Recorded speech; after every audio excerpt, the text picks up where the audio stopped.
dinner is served.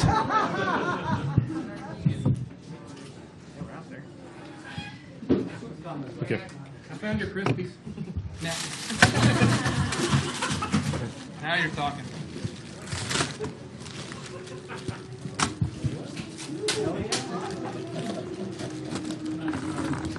Sorry. Not really. We're making a hell of a mess. Joe, you're holding up the show. Let's go.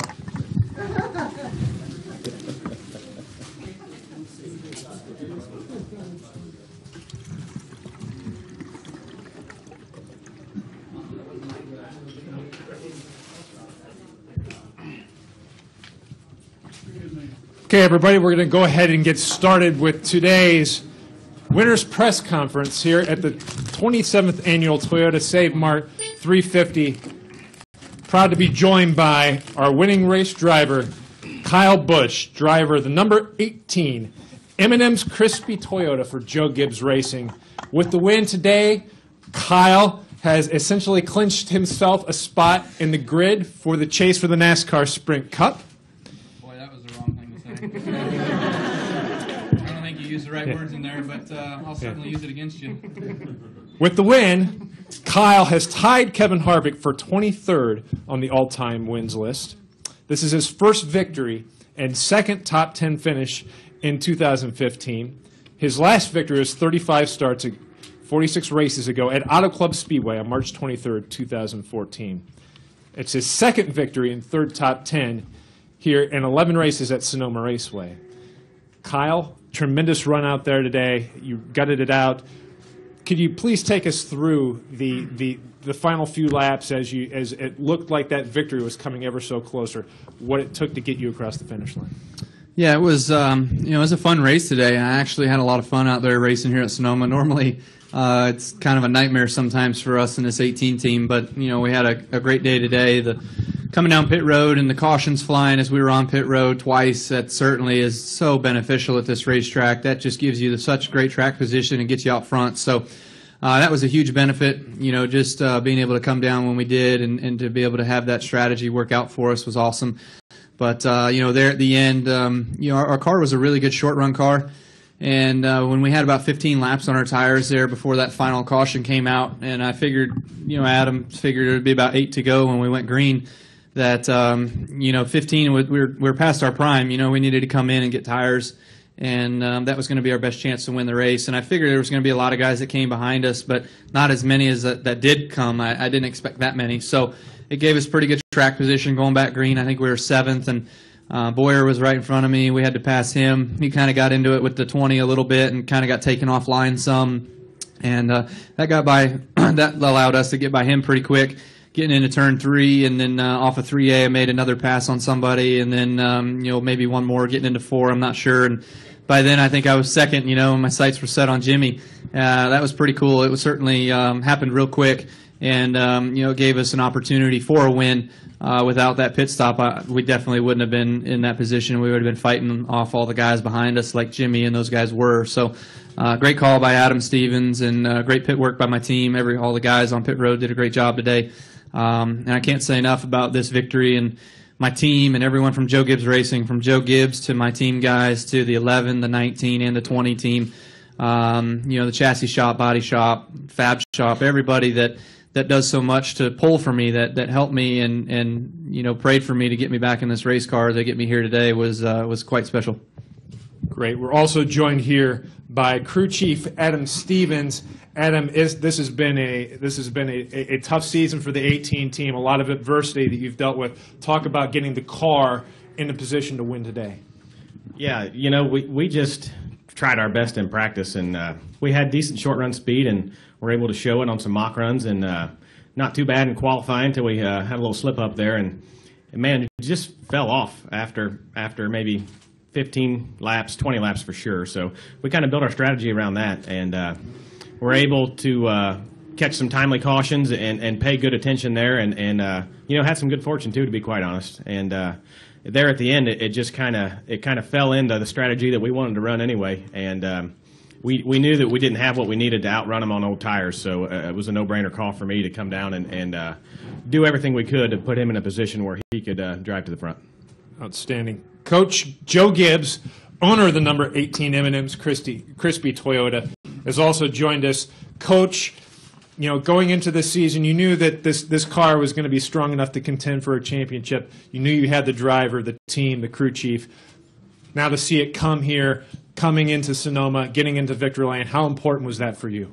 Well, I think it's a great sports story because if you think about Daytona and for Kyle, to come back from really a broken right leg and a broken left foot, the race that we were really worried about when he came back was this race because it was going to be obviously road racing. It takes a lot of pressure on your foot. And so I think it's a great story for us. Adam and our whole team, when he goes out, he had to go through all the things that we went through to get ourselves back to and keep ourselves as high as we could in points so that when Kyle comes back, we would have a shot. But we're thrilled to be a part of this. Adam made a great call, as always in this sport. It takes the pit crew, it takes everybody back home working on the car. And I just want to say today it was a huge, great crowd. I think it was the best crowd in 10 years or something here. It was awesome. We appreciate, they came to see you. But I think also, just to show you how important Sonoma is, a lot of our sponsors are here. Big deal for us. All the people here, Dollar General was here, Stanley was here. Obviously with M&M's, so we had a great crew there with the Crispy Group. And then we had FedEx people here too. So it's a big deal for us. And Toyota for us is just a great partner. They're here in California, TRD is. And so I just say for the whole day, just to sum it up, Lord's blessed us with a great experience today. It was a great sports story, I think, and I was thrilled to be a part of it. Outstanding. We're going to open the floor to questions. If you can raise your hand, we'll get a wireless mic to you. If you can state your name and affiliation as well, we'll start here in the front.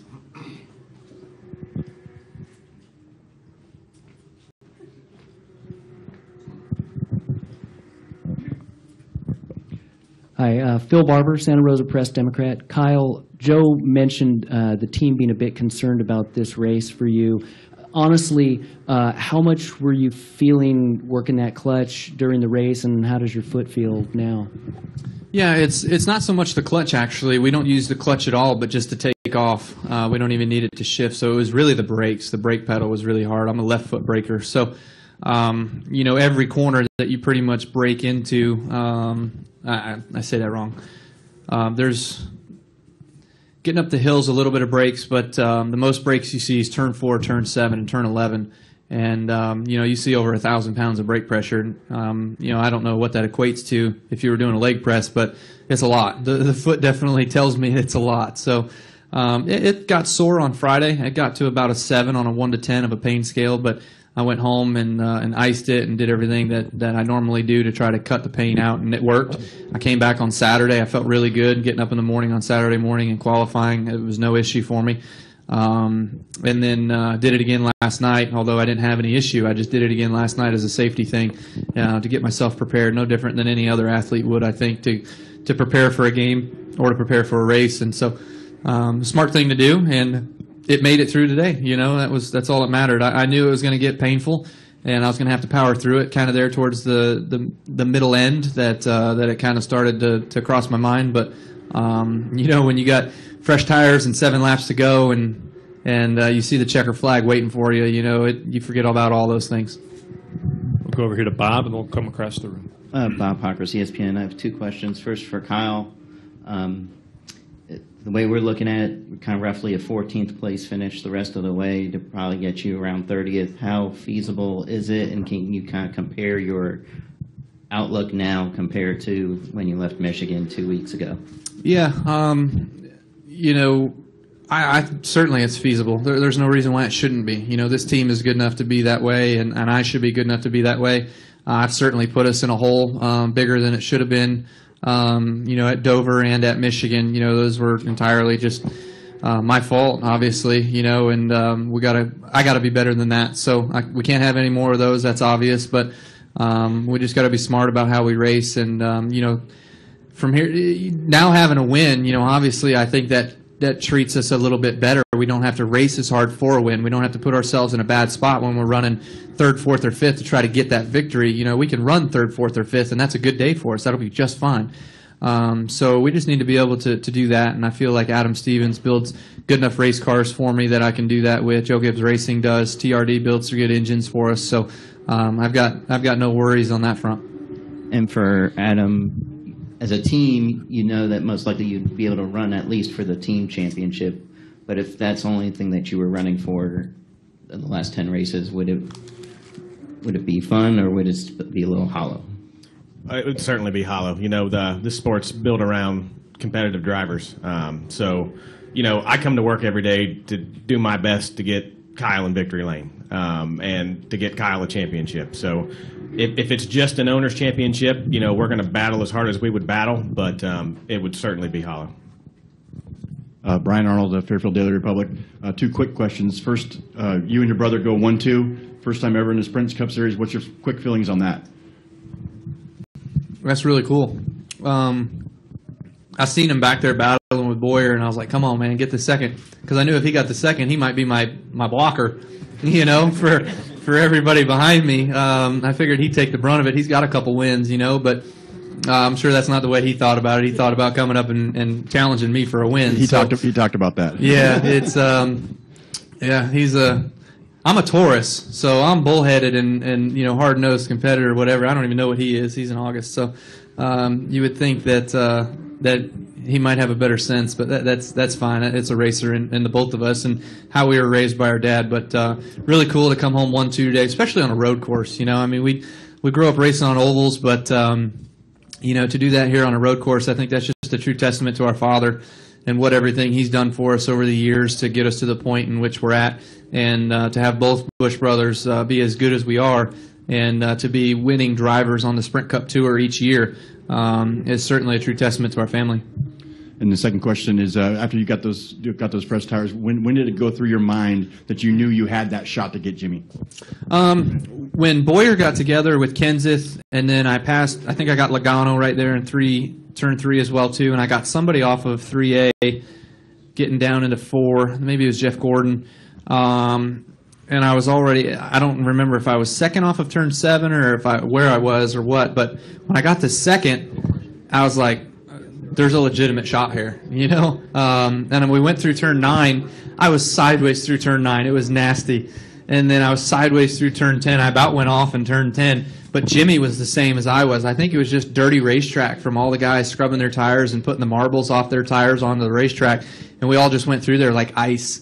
And so I looked in my mirror. I'm like, man, did I go through there as bad as I did? And I looked in my mirror, and everybody was sliding all over. So I was like, okay, we're good. It's okay. Everybody's on the same boat. But I just knew to keep working at it, keep pushing, and keep hitting my marks. And like we said earlier, our car was really good on the short run, so we knew we could get up there and challenge Jimmy. And I just knew I needed to get there quick and get there before anybody was on my bumper, so I wasn't pressured. Okay, we're going to send it upstairs for a couple of questions.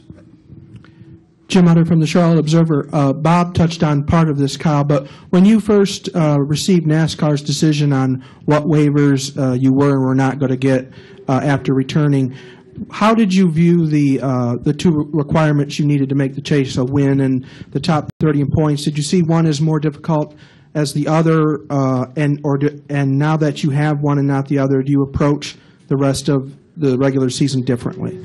I was very grateful to NASCAR to give us the opportunity to be able to have something to chase after and to give us a chance to race ourselves into the chase. And, we just need to be able to do that, and hopefully we can. It's certainly not going to be easy, but we didn't expect it to be, and it never is. So for me, for our team, we've got to I'll start over. It does now change how we race the rest of the year the rest of the regular season to get ourselves in the chase, because we have a win now. I figured the win was going to be the hardest thing to get, but now that that's here and it's out of the way, we can now work towards being able to get ourselves top 30, and then just get some good solid finishes. And like I told Bob, when we're running third, fourth, or fifth, we don't have to take that chance of going for a win and having an opportunity of crashing or something like that. We can just sit there and sit still and be able to finish third, fourth, or fifth. And you get those kinds of finishes, and the points are going to add up, and you're going to be fine making the chase. Okay, ready to keep it upstairs for another question? Jeff Gluck from USA Today. You have 10 races left to get this done. Are you thinking that this is going to come all the way down to Richmond? Are you viewing it like that? How much will you look at the points and what you have to do each week? I'm going to try not to look at it. I know it's going to take 9-10 weeks. It's going to take the full brunt of it. It's not going to happen in 1 week. That's not how this business ever works. You certainly got to play it out all the way through, and that's one of the things that maybe I haven't been so good at over the years. But you've got to have that focus for not just 1 week, but for a long time. And 10 weeks is a long time. So we just got to do our job. Both Adam and I, we can't screw up. I can't screw up, and Adam's got to be smart on the box as well too. Make some good calls, and we made some really good ones today. So there's no reason why we can't put ourselves in a good position to win some more. Donna Beth Wildman, Benicia Herald. This is for Coach Gibbs. I saw you in Daytona after the crash. You were really disappointed and you handled it well. But talk to me about the emotional change from there to today. Well, as I said, I think it's a real testimony to Kyle. I went over to his house, saw him there in Daytona, but I went over to his house after the foot surgery, and he's sitting there, and it was the day after, and I figured he's going to be drugged up and everything, probably wouldn't recognize me. I go in there, he's wide awake, he's bouncing around, and then he starts wiggling his toes, and I go, "What are you doing?" He goes, "Well, it doesn't hurt." I says, "Did they tell you could do that?" And he goes, "No." I said, "Well, what are you doing?"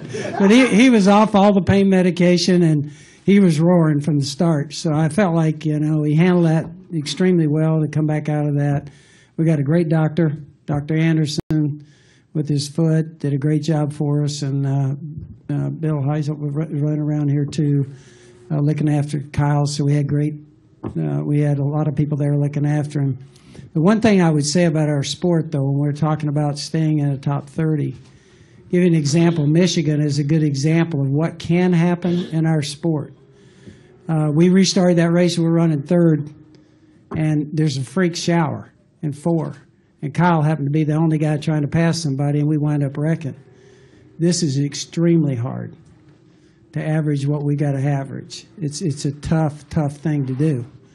And so that's the way I look at it. And it's extremely hard. I mean, last year, raced ourselves to death, and Kyle averaged 17th last year. So it shows you how hard this is. So we got a tough assignment.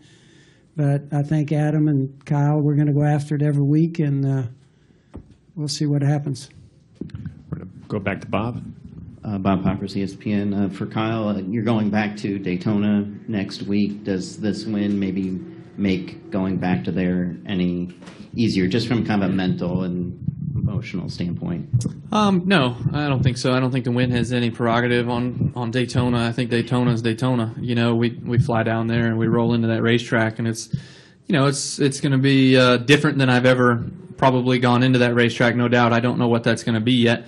But, I'm looking forward to it. I'm looking forward to getting out there on the racetrack and, attacking that demon, per se, and just being able to get out there and get back in the draft and get back in the pack and just work myself to having a good race car for Sunday night, and that's going to be the thing is that's another opportunity for us to win a race. Now it's an opportunity for everybody. Everybody goes there thinking they've got a chance to win that race. So you're not just racing against, here 3, 4, 5 guys because of road course experience, but when you go to Daytona, you're racing against all 42 other guys and girls. So it's certainly going to be a challenge, but, let's go get it. Why not? We'll come back here to Phil.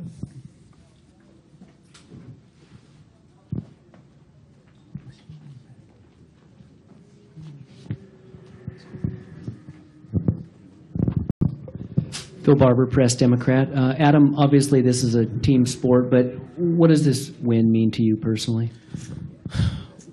Well, that's a tough question. I don't know. I haven't really thought about it. I'm so focused on getting this team in the chase, but it's big. Joe and JD and everybody gave me a chance and this opportunity to come crew chief a Cup car, and that's not something that anybody can take lightly. So, to kind of get in victory lane and get that monkey off your back, especially under the adverse circumstances at Sonoma of all places with everything Kyle's gone through. It tells you that there's no quit in myself, and obviously no quit in this team, and even to another level in Kyle Busch. So I can't say enough about everything that he put in to getting back here and getting ready and giving all of us this opportunity. Kyle, Adam, Coach, we knew the resiliency of this team was going to be strong, but congratulations on the win, and thanks again for bringing dessert. Yeah, I wanted to say, hey, JD and everybody back home, we appreciate everybody back there. Sometimes we don't talk enough about all the people back home and all the hard work they're doing and preparing the cars and everything. These guys will tell you that, and so it's a total team effort for us, and I don't think I emphasize that. I'd say a big thanks to them. Thanks to all of you. Appreciate it. Thanks. Part of the winners thing this year is Twitter chat, so we have to do that right now. We're just going to sit right here. And then, Adam, we're going to take you to do the